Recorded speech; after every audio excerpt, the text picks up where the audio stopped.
Tini ambasa TMC Bodol Habanako Kasha Bodol Hapmani Panda Sonda Daka Panda Khongbrisi Siba Nokone Khorok Nira Butaro TMC ni Bana Tola Hapaika Bodol Amsugi Naharka TMC ni Adong Asis Lal Singh Bapa Chakraborty Nokare Bodol Kubuni Adong Ro Panda Baimani Ulo TMC ni Bodol Ro Kwtal Bodol Hapmani Ronti ambasa Kasa Himbtok Khwlaikha আম্বাসার বিশিষ্ট নেতৃত্ব আমাদের সঙ্গে join করেছেন এবং তাদের সঙ্গে 200 লোক join করেছে। কোন কোন দল থেকে এসেছেন? ওরা বিজেপি থেকে।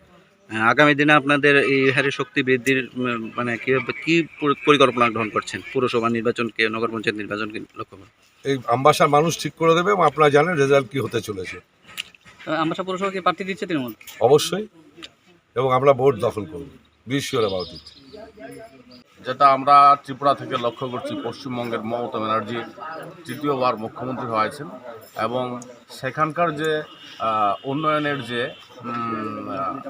প্রকল্পগুলি, লক্ষ্মীর ভাণ্ডারই বলুন, স্বাস্থ্যসাথী বলুন, কন্যাশ্রী বলুন, এই যে প্রকল্পগুলি ত্রিপুরার মানুষ মনে করছে যে এই রকম প্রকল্প ত্রিপুরার মানুষের জন্যও দরকার।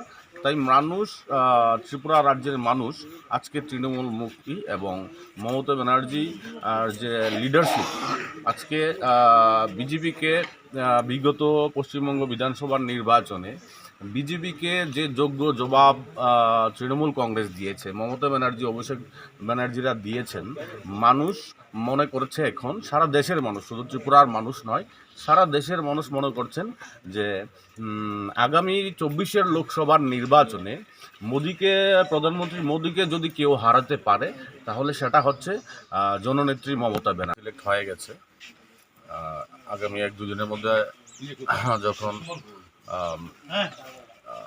কলকাতা থেকে যখন প্রার্থীর অ্যাপ্রুভাল আসবে সেগুলি আপনাদেরকে জানিয়ে দেওয়া হবে। এখন আজকে যারা যারা জয়েন করেছে আম্বাসার বুকে এবং ত্রিপুরার রাজনীতিতে, তারা পরিচিত মুখ।